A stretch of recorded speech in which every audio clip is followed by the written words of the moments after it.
meu primeiro contato com arte contemporânea foi só depois dos 22 anos, no meu segundo ou terceiro período de faculdade, para você ver o gap, né, assim, para eu poder ter contato com arte contemporânea. E quando tu é mais cedo, tudo que você entende como arte, tipo, arte pode vir a ser tudo, né? O ator da televisão, das novelas, ele é chamado de artista, o cantor de sertanejo também é chamado de artista, né? O ilustrador. E depois na faculdade que eu fui entender que existia essa distinção, que tem a ver com disputa de mercado também, mas sobretudo tem a ver com distinção social mesmo, né? Do enfim, de quem tem mais poder e tudo mais, é que você entende que a arte contemporânea está nesse lugar de maior acúmulo de capital simbólico e de capital intelectual, né? Acho que a arte e a filosofia, a arte contemporânea e a arte e filosofia tem muito disso, né? Que são justamente dois campos que eu chamo de o campo do privilégio máximo, que são que é o campo que você precisa ter as questões as questões materiais sanadas para que você possa fazer perguntas que não estão relacionadas à nossa sobrevivência, entende? Então, sei lá, a atividade de pintura mesmo, que é uma atividade muito monástica, sei lá, se você for parar para pensar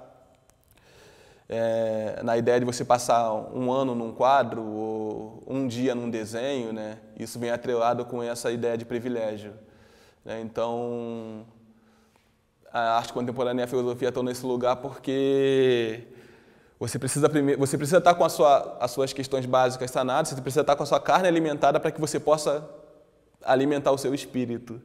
O fato da pintura ser uma mídia tradicional e religiosa, enfim, religiosa até porque, enfim, se tu vai pegar o medievo inteiro, a arte era teológica, né? Ela servia às igrejas, né? A arte medieval era isso, né? A contemplação estética ela vem do culto religioso, então a arte e religião sempre andaram muito juntos. Mas a pintura é uma coisa que ela tá aí como linguagem desde das cavernas, né? Então, acho que toda essa carga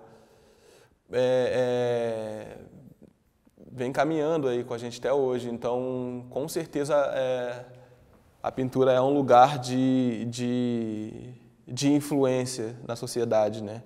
Por mais que a gente viva num mundo das mídias digitais, eu acho que a teoria da aura, né, da obra de arte única de Benjamin continua ativa.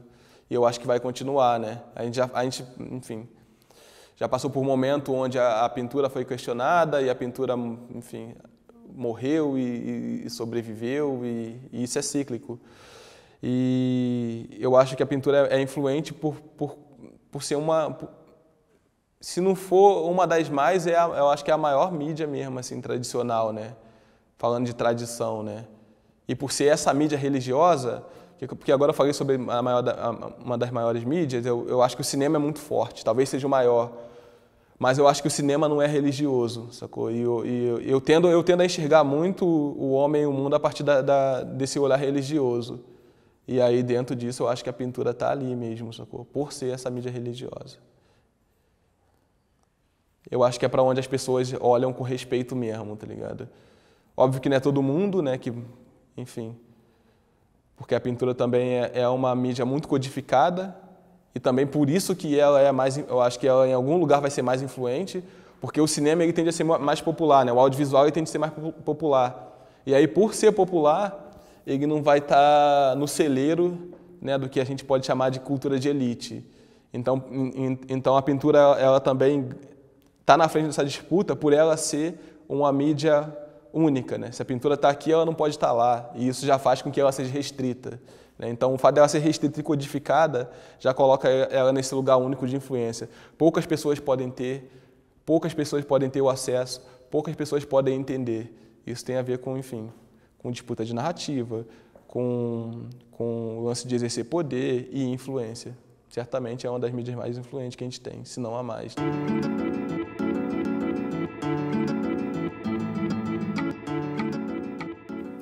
Tá, Forbes Under 30 é uma série de pinturas Na real, é um conjunto de trabalho que faz parte da série Festa de 500 Anos. E a série Festa de 500 Anos foi uma série que eu comecei em 2000 e... Eu não vou lembrar o ano, 2018, talvez, 2019. Mas foi pintando uma imagem de uma foto de uma socialite, não sei se é socialite que chama, né? Que ela estava comemorando os 50 anos dela na Bahia e ela posou, fez uma foto do lado de duas baianas, assim, e essa foto foi super polêmica, assim.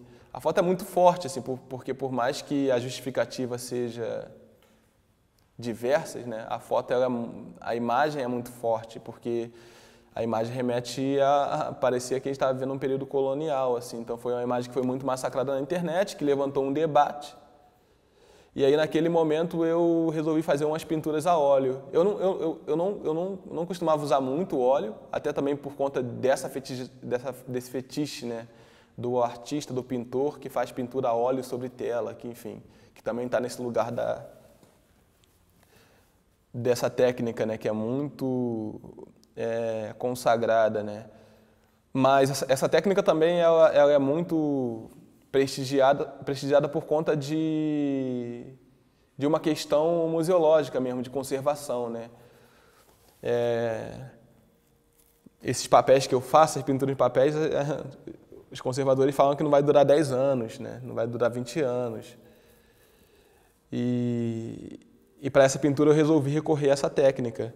Até por uma questão de aura, né? De gerar uma aura ali nessa imagem, mas por uma questão de durabilidade. Porque eu sabia que daqui a 1, 2 anos esse debate ia dar uma esfriada e esse episódio ia ser esquecido. E aí, mais uma vez, eu conscientemente estou tentando usar desse meu lugar enquanto um agente que está construindo imagens, disputando essas narrativas, né? E de ser um artista prestigiado, né? Eu sei que essa imagem que eu estou criando, ela pode acabar num livro de história do seu filho, sei lá, né? E essa preocupação, né, dos meus papéis de desaparecerem antes da minha existência, com essa tela, por exemplo, isso não vai acontecer, né? A tela vai durar pelo menos 120 anos, né? E a partir do momento que eu fiz essas telas, eu criei essa série, né? Então, Festa de 500 Anos, ela remete a esse episódio. E eu entendi que esse era um recurso muito poderoso, assim, de você pegar coisas que estão acontecendo e responder essas coisas em tempo real, né? Essas coisas que estão acontecendo na rede social, no banner, na revista. Então, a série ela tem esse caráter mesmo bastante popular, né? Das mídias de massa, né? E de assuntos que estão sendo falados naquele momento.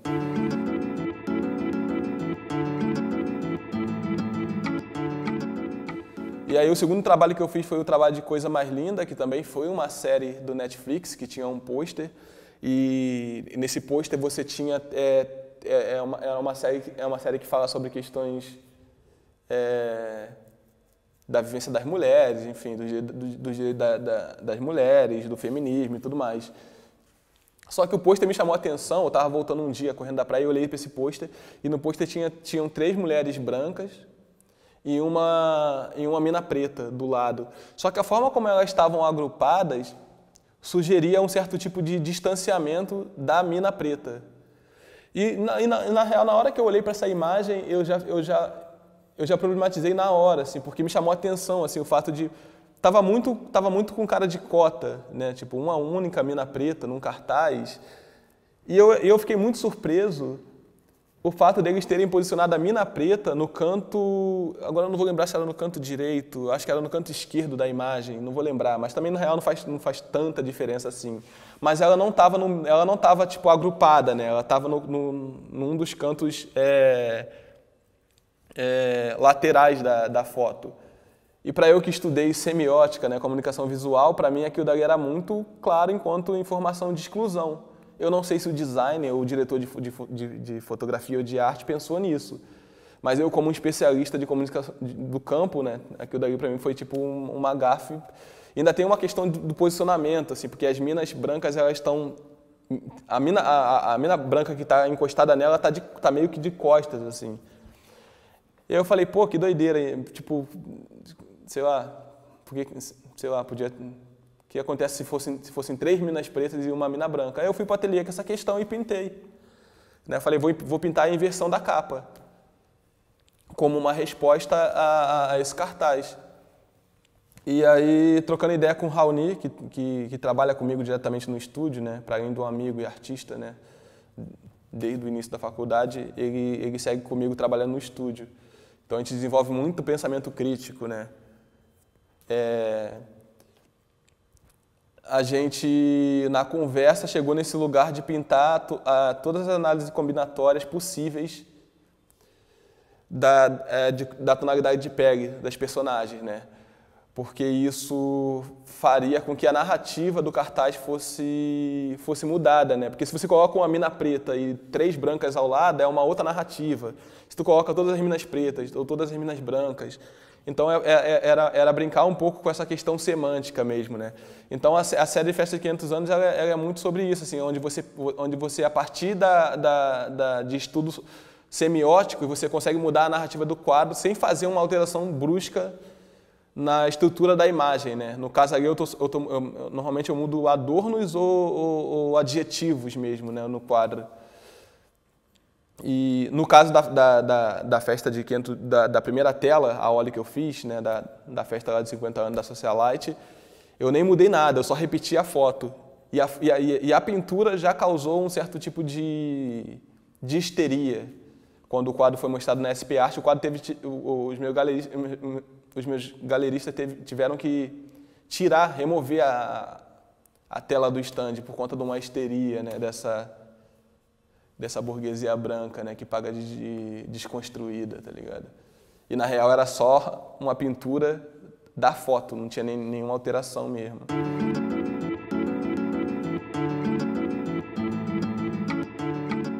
E aí quando a Forbes entrou em contato comigo para falar da lista, né, a Forbes Under na real é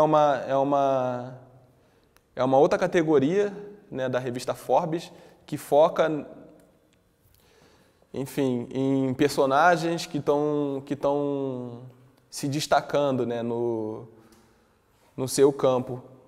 E eles entraram em contato falando que aquele ano eu fui um dos listados, né, para estar na...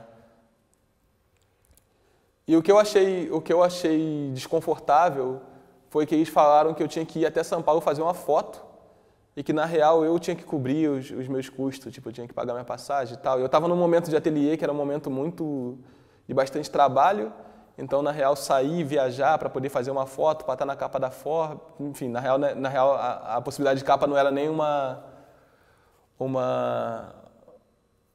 possibilidade ainda, né? Isso não estava dito. Mas eu achei meio abusivo, assim, essa questão de eu ter que arcar com a minha... E somando com esse momento de bastante trabalho e de agenda no estúdio, eu tinha resolvido não ir. Só que aí a assessora falou que eu podia ser a capa. E aí, para mim, isso ia mudar bastante coisa, né?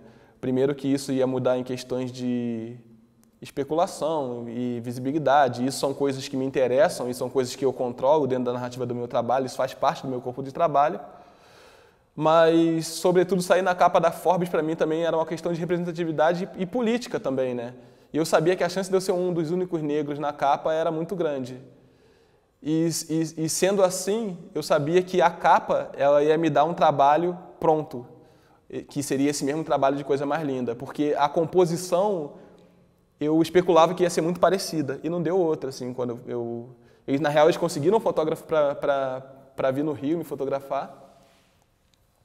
Eu estava muito convicto que eu ia ser a capa, na real eles não me deram a certeza de que eu ia ser a capa, então na real era um random, era uma roleta russa ali, mas eu estava muito, muito confiante. E aí quando saiu a capa era bem a organização assim que eu pensava que seria, né? Então eu era o único preto da capa e aí tinham 3 personagens brancos. E aí eu resolvi repetir esse mesmo jogo semântico que eu fiz com cartaz de Coisa Mais Linda, da série do Netflix. E aí é esse trabalho que eu vou estar mostrando lá no Deutsche Bank. Então, tem um políptico, que é uma obra com 8 peças, onde é só a inversão da capa, e depois são mais 16 peças, onde eu pinto todas as possibilidades possíveis, né, de análise combinatória ali dentro, brincando com a cor do personagem. Então, tem uma capa que eu apareço branco e todo mundo aparece preto. E aí tem uma capa que eu apareço preto e todo mundo aparece branco. Aí tem uma capa, enfim, vai alternando ali. É um trabalho bem que eu gosto bastante porque ele é bem simples, né? Ele parece até, em algum lugar, ele parece meio bobinho, porque é uma brincadeira, mas ele discute questões muito relevantes assim da comunicação visual e da semiótica. Eu acho que quem está nos bastidores, né,